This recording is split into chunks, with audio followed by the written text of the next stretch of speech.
ನಾಯಕತ್ವ ಫೈಟ್ಗೆ ಟ್ವಿಸ್ಟ್. ರಾಹುಲ್ ರಾಜ್ಯ ಪ್ರವಾಸ, ರಾಗ ಭೇಟಿಯ ಬಳಿಕ ಕೈಪಡೆ ಕದನ ಕಂಪ್ಲೀಟ್ ಈಗ ಚೇಂಜ್ ಆಗಿದೆ.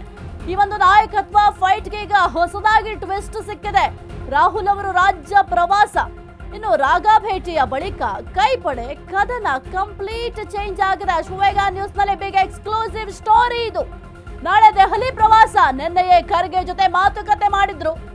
ರಾಹುಲ್ ಭೇಟಿಯ ಬೆನ್ನಲ್ಲೇ ಖರ್ಗೆ ಜೊತೆ ಡಿಕೆ ಬ್ರದರ್ಸ್ ಕೂಡ ಚರ್ಚೆಯನ್ನ ಮಾಡಿದ್ರು. ಈಗ ಆಲ್ರೆಡಿ ದೆಹಲಿಗೆ ಬರುವಂತೆ ಡಿಸಿಎಂ ಡಿಕೆಶಿಗೆ ಬುಲಾವ್ ನೀಡಲಾಗಿದೆ. ಡಿಕೆಗೆ ಅಧಿಕಾರ ಹಂಚಿಕೆ ಬಗ್ಗೆ ಎಐಸಿಸಿ ಮಟ್ಟದಲ್ಲಿ ಚರ್ಚೆ ನಡೀತಾ ಇದೆಯಾ? ಹಾಗಾದ್ರೆ ದೆಹಲಿ ಭೇಟಿಗೂ ಮುನ್ನವೇ ಖರ್ಗೆ ಜೊತೆ ಸಮಾಲೋಚನೆ, ರಾಹುಲ್ಗೆ ಅಧಿಕಾರ ಹಂಚಿಕೆ ವಿಚಾರ ತಿಳಿಸಲು ಮನವಿ, ನಿಮ್ಮ ನೇತೃತ್ವದಲ್ಲೇ ಮಾತುಕತೆ ನಡೆಯಲಿ ಅಂತ ಡಿಕೆ ಅವರು ಹೇಳಿದ್ದಾರೆ. ಇನ್ನು ಜನವರಿ 16 ಮತ್ತು 17ರಂದು ದಿಲ್ಲಿಯಲ್ಲಿ ಮಹತ್ವದ ರಾಜಕೀಯ ಚರ್ಚೆ. ಸಂಕ್ರಾಂತಿಯ ಬಳಿಕ ಶುಭ ಸುದ್ದಿಗೆ ಡಿಸಿಎಂ ಡಿಕೆ ಶಿವಕುಮಾರ್ ಅವರು ಕಾಯ್ತಾ ಇದ್ದಾರೆ. ಪ್ರಯತ್ನ, ಪಕ್ಷನಿಷ್ಠೆ, ಸರ್ಕಾರ ರಚನೆ, ಶ್ರಮಕ್ಕೆ ಫಲದ ನಿರೀಕ್ಷೆ. ಖರ್ಗೆ ಜೊತೆ ಚರ್ಚೆಯ ಬಳಿಕ ಸಿಹಿ ಸುದ್ದಿ ಸಿಗುವ ನಿರೀಕ್ಷೆ ಕೂಡ ಇದೆ ಡಿಸಿಎಂ ಡಿಕೆ ಶಿವಕುಮಾರ್ ಅವರಿಗೆ. ಇನ್ನು ನಾಯಕತ್ವ ಫೈಟ್ಗೆ ಟ್ವಿಸ್ಟ್ ಸಿಗ್ತಾ ಇದೆ. ರಾಹುಲ್ ಅವರು ರಾಜ್ಯ ಪ್ರವಾಸವನ್ನ ಮಾಡಿದ್ರು, ವಯನಾಡಿಗೆ ಹೋಗಿದ್ರು. ಆ ಒಂದು ಸಂದರ್ಭದಲ್ಲಿ ಮೈಸೂರಿಗೆ ಬಂದಿದ್ರು. ರನ್ವೇಯಲ್ಲೇ ನಿಂತು ಸಿಎಂ ಡಿಸಿಎಂ ಇಬ್ರು ಕೂಡ ಮಾತನಾಡಿದ್ರು. ಇನ್ನು ನಾಳೆ ದೆಹಲಿ ಪ್ರವಾಸ ನಡೆಯಲಿದೆ. ನಿನ್ನೆಯೇ ಖರ್ಗೆ ಜೊತೆ ಮಾತುಕತೆಯನ್ನ ಡಿಸಿಎಂ ಡಿಕೆ ಶಿವಕುಮಾರ್ ಅವರು ಮಾಡಿದ್ರು. ರಾಹುಲ್ ಭೇಟಿಯ ಬೆನ್ನಲ್ಲೇ ಖರ್ಗೆ ಜೊತೆ ಡಿಕೆ ಬ್ರದರ್ಸ್ ಬಹಳ ಚರ್ಚೆ ಮಾಡಿದ್ದಾರೆ. ಈಗಾಗಲೇ ದೆಹಲಿಗೆ ಬರುವಂತೆ ಡಿಸಿಎಂ ಡಿಕೆಶಿಗೆ ಬುಲಾವ್ ಕೂಡ ಸಿಕ್ಕಿದೆ. ಡಿಕೆಗೆ ಅಧಿಕಾರ ಹಂಚಿಕೆ ಬಗ್ಗೆ ಎಐಸಿಸಿ ಮಟ್ಟದಲ್ಲಿ ಚರ್ಚೆ ಮಾಡಲಾಗಿದ್ಯಾ? ದೆಹಲಿ ಭೇಟಿಗೂ ಮುನ್ನವೇ ಖರ್ಗೆ ಜೊತೆ ಸಮಾಲೋಚನೆಯನ್ನ ಮಾಡಿದ್ದಾರೆ. ರಾಹುಲ್ಗೆ ಅಧಿಕಾರ ಹಂಚಿಕೆ ವಿಚಾರವನ್ನ ತಿಳಿಸಲು ಮನವಿ ಮಾಡಿಕೊಂಡಿದ್ದಾರೆ. ನಿಮ್ಮ ನೇತೃತ್ವದಲ್ಲಿ ಮಾತುಕತೆ ನಡೆಯಲಿ ಅಂತ ಡಿಕೆ ಶಿವಕುಮಾರ್ ಅವರು ಮಲ್ಲಿಕಾರ್ಜುನ ಖರ್ಗೆ ಅವರ ಬಳಿ ಮಾತನಾಡಿದ್ದಾರೆ. ಜನವರಿ 16, 17ರಂದು ದೆಹಲಿಗೆ ಹೋಗಲಿದ್ದಾರೆ. ಇನ್ನು ಸಂಕ್ರಾಂತಿಯ ಬಳಿಕ ಶುಭ ಸುದ್ದಿಗೆ ಡಿಸಿಎಂ ಕಾಯ್ತಾ ಇದ್ದಾರೆ. ಪ್ರಯತ್ನ, ಪಕ್ಷನಿಷ್ಠೆ, ಸರ್ಕಾರ ರಚನೆ, ಶ್ರಮಕ್ಕೆ ಫಲದ ನಿರೀಕ್ಷೆಯನ್ನ ಇಟ್ಕೊಂಡಿದ್ದಾರೆ. ಖರ್ಗೆ ಜೊತೆ ಚರ್ಚೆಯ ಬಳಿಕ ಸಿಹಿ ಸುದ್ದಿ ಸಿಗುವ ನಿರೀಕ್ಷೆಯನ್ನ ಡಿಸಿಎಂ ಡಿಕೆ ಶಿವಕುಮಾರ್ ಅವರು ಇಟ್ಕೊಂಡಿದ್ದಾರೆ. ಆದ್ರೆ ಈ ಒಂದು ಶ್ರಮಕ್ಕೆ ಯಾವ ರೀತಿ ಪ್ರತಿಫಲ ಸಿಗುತ್ತೆ ಅಂತ ನೋಡ್ಬೇಕಾಗತ್ತೆ. ಇನ್ನು ಪ್ರತಿ ಬಾರಿಯೂ ಕೂಡ ಡಿಕೆ ಶಿವಕುಮಾರ್ ಅವರು ಮಾತನಾಡುವಂತಹ ಸಂದರ್ಭದಲ್ಲಿ ಕೊಟ್ಟ ಮಾತಿನಂತೆ ನಡ್ಕೊಳ್ಬೇಕು ಅಂತ ಹೇಳ್ತಾರೆ. ಜೊತೆಗೆ ನಂಬಿಕೆಯ ಬಗ್ಗೆ ಮಾತನಾಡ್ತಾರೆ, ಪ್ರಯತ್ನದ ಬಗ್ಗೆ ಮಾತನಾಡ್ತಾ ಇದ್ದಾರೆ. ಇತ್ತೀಚೆಗಂತೂ ಮಾರ್ಮಿಕ ನುಡಿಗಳು ಹೆಚ್ಚಾಗಿ ನುಡಿತಾ ಇದ್ದಾರೆ ಡಿಸಿಎಂ ಡಿಕೆ ಶಿವಕುಮಾರ್ ಅವರು.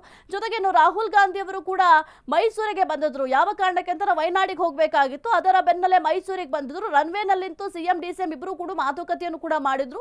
ಇನ್ನು ಪ್ರತ್ಯೇಕವಾಗಿ ಆ ಒಂದು ರನ್ವೇ ಏನಿತ್ತು ಅಲ್ಲೇನೆ ಡಿಸಿಎಂ ಜೊತೆ ಕೂಡ ಮಾತನಾಡಿದ್ರು, ಸಿಎಂ ಜೊತೆ ಕೂಡ ರಾಹುಲ್ ಗಾಂಧಿ ಅವರು ಮಾತನಾಡಿದ್ರು. ಅದರ ನಂತರ ಏನ್ ಭೇಟಿ ಮಾಡಿದ ನಂತರವೇ ಮಲ್ಲಿಕಾರ್ಜುನ ಖರ್ಗೆಯನ್ನ ಡಿಸಿಎಂ ಡಿಕೆ ಶಿವಕುಮಾರ್ ಅವರು ಮೀಟ್ ಮಾಡಿ ಕೆಲವೊಂದಿಷ್ಟು ಮಾತುಕತೆ ಕೂಡ ಮಾಡಿದ್ದಾರೆ, ಸಮಾಲೋಚನೆಯನ್ನ ಮಾಡಿದ್ದಾರೆ. ಈ ಒಂದು ಪವರ್ ಶೇರಿಂಗ್ ವಿಚಾರವಾಗಿ ನೀವೇ ಎಂಟ್ರಿ ಆಗಬೇಕು, ನೀವೇ ರಾಹುಲ್ ಗಾಂಧಿ ಅವರ ಗಮನಕ್ಕೆ ತರಬೇಕು ಅಂತ ಈಗ ಮನವಿಯನ್ನ ಮಾಡ್ಕೊಂಡಿದ್ದಾರೆ.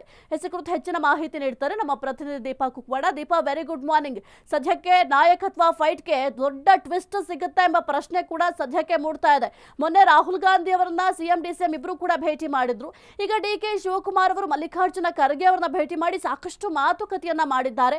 ಏನೆಲ್ಲ ಮಾತುಕತೆ ಆಗಿರಬಹುದು ದೀಪಾ? ಸಾಹಿತ್ಯ ನಿನ್ನೆ ಏನು ಸಂಜೆ ಸುಮಾರು 1.5 ಗಂಟೆಗಳ ಕಾಲ ಡಿಕೆ ಶಿವಕುಮಾರ್ ಮತ್ತೆ ಡಿಕೆ ಸುರೇಶ್ ಇಬ್ರು ಕೂಡ ಮಲ್ಲಿಕಾರ್ಜುನ್ ಖರ್ಗೆ ಅವ್ರನ್ನ ಭೇಟಿಯಾಗಿದ್ರು. ಏನು ರಾಜ್ಯಕ್ಕೆ ಬಂದಿದ್ರು, ಒಂದು ವಿಶ್ ಕೊಡ್ಬೇಕಂದ್ರೆ ಸಂಕ್ರಾಂತಿಯ ವಿಶೇಷನ ತಿಳಿಸೋದ್ರ ಜೊತೆಗೆ ನಾಯಕತ್ವ ವಿಚಾರವಾಗಿ ಹೈಕಮಾಂಡ್ ಯಾವ ನಿರ್ಧಾರದಲ್ಲಿ ಇದೆ ಅನ್ನುವಂತಹದನ್ನ ಅವರು ತಿಳ್ಕೊಬೇಕಾಗಿತ್ತು. ಹಾಗಾಗಿ ಭೇಟಿ ಕಾರ್ಯಕ್ರಮ ನಡೆದಿದೆ. ಆದ್ರೆ ಈ ಭೇಟಿಯಲ್ಲಿ ದೆಹಲಿಗೆ ಬರುವ ವಿಚಾರ ಅಂದ್ರೆ ಏನು ಮುಂಬರುವಂತಹ ದಿನಗಳಲ್ಲಿ ಚುನಾವಣೆ ಇದೆ, ಆ ಚುನಾವಣೆಯ ಜೊತೆಗೆ ಅಸ್ಸಾಂ ಚುನಾವಣೆಗೂ ಕೂಡ ಇವ್ರನ್ನ ವೀಕ್ಷಕರನ್ನಾಗಿ ಮಾಡಲಾಗಿದೆ. ಆ ವೀಕ್ಷಕರನ್ನಾಗಿ ಮಾಡಿದ ಹಿನ್ನೆಲೆಯಲ್ಲಿ ಯಾವ ರೀತಿಯಾಗಿ ಪ್ರಿಪರೇಷನ್ ಇರಬೇಕು ಅನ್ನುವಂತಹದ್ದು, ಜೊತೆಗೆ ನಾಯಕತ್ವ ಬದಲಾವಣೆ ವಿಚಾರವಾಗಿ ಒಂದು ಸ್ಪಷ್ಟತೆ ಕೇಳಿರುವಂತಹದ್ದು ಕೂಡ ಚರ್ಚೆಯಲ್ಲಿದೆ. ಅಂದ್ರೆ ಯಾವುದೇ ವಿಚಾರ ಅಂದ್ರೆ ಹಿಂದೆ 2-3 ಸಾರಿ ಏನು ಡಿನ್ನರ್ ಮೀಟಿಂಗ್ ಆದ ಬಳಿಕ ಯಾರು ಕೂಡ ಬಹಿರಂಗವಾಗಿ ಮಾತನಾಡಬೇಡಿ ಅನ್ನುವಂತಹ ಸೂಚನೆಯನ್ನ ಖರ್ಗೆ ನೀಡಿದ್ರು. ಅದರಂತೆ ನಾವು ನಡ್ಕೊಂಡಿದ್ದೇವೆ, ನಮ್ಮ ಬೇಡಿಕೆಯನ್ನ ಈಡೇರಿಸಿ ಅನ್ನುವಂತಹ ಅರ್ಥದಲ್ಲೂ ಕೂಡ ಅವ್ರು ಮಾತನಾಡಿದ್ದಾರೆ ಅನ್ನುವಂತಹದ್ದು. ಸಹಜವಾಗಿ ಅವರ ಭೇಟಿ ಕುತೂಹಲದ ಜೊತೆಗೆ ಅವರು ದೆಹಲಿಗೆ ಏನ್ ತೆರಳ್ತಾ ಇದ್ದಾರೆ ಅದು ಕೂಡ ಕುತೂಹಲವನ್ನ ಮೂಡಿಸಿದೆ ಸಾಹಿತ್ಯ.